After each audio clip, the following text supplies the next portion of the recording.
We've got a show full of topics that are only tangentially related to Tesla today. Manufacturers will face stiffer fines for failing to meet efficiency standards. Tesla may be joining a charging network. Target is getting EV friendlier. And Ontario condo owners may soon find it easier to own an EV. This is Tesla Tidbits episode number 396 for April 25th, 2018. We start with a large legislative development courtesy of Electrek. A court ruled earlier this week that the Department of Transportation must enforce new inflation-adjusted fines for failure to meet federal fuel efficiency requirements. The DOT had previously intended to enforce a drastically smaller fee, despite the National Highway Traffic Safety Administration recommendation to set the fee at up to $14 per tenth of a mile per gallon. But this was blocked, which led to the lawsuit mentioned at the top of the story.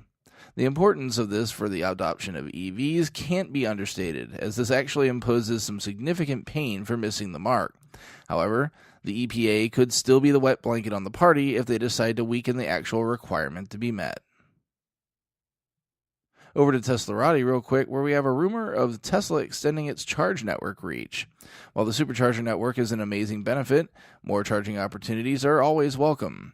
Many reports have Tesla joining the Ionity network in Europe. The network is working to establish 400 sites throughout Europe. Now the question is, what is the cost for Tesla owners? Surely this won't be free, but again, having the access would definitely be a plus.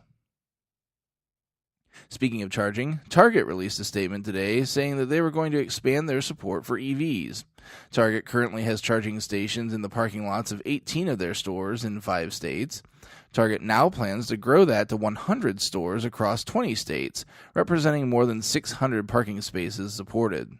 John Lyson, the Vice President of Property Management for Target, had this to say in the release, quote, "Accelerating our efforts to install new charging stations at Target stores across the country is one way we're building on our commitment to investing in solutions that leave our communities better for future families.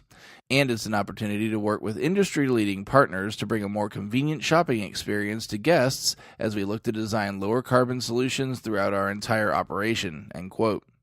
Tesla, ChargePoint, and now Electrify America will support the effort to expand Target's charging capabilities into 2019. Finally tonight, the Financial Post has good news for condo owners in Ontario. The Ontario government is putting new rules in that will make it easier for EV owners to install chargers if they live in a condo. In a statement, the government said, quote, "These new rules to facilitate the installation of electric vehicle charging systems will remove barriers to condo residents who own electric vehicles or are thinking about purchasing one by enabling them to charge their vehicles where they live." End quote. You can check out the links to the full stories in the show description. While you're doing that, please consider supporting the show financially through Patreon at patreon.com/Tesla Tidbits. A welcome back shout out to Montecito1. Glad to have you back aboard. Thanks very much also to our super patrons out there supporting the show at the $10 plus level. They are John Waltower, Drew Schuyler, John Waller, Mark and Sarah Thomas, Ryan Scarborough, Lee Sweet, William Henry Crew III, Dorian Steve Guberman, Bruno Condici, Joey Boots, Ralph and Cheryl Waterhouse, Adam Rammer Brown, Megawatt Photovoltaic Development, Todd Sullivan, Robert Healy, Mitch Long, and Zortec LED Canada. If you can't support with dollars, be sure to show your love with positive reviews and subscriptions on YouTube, iTunes, and other services across the internet. That's it for today's episode. If you have feedback for me, the best way to be heard is to tweet at Tesla Tidbits and use the hashtag AskTeslaTidbits if you'd like your question to be considered for the show. I'll see everyone back here again tomorrow. Until then, keep it charged and hit the road.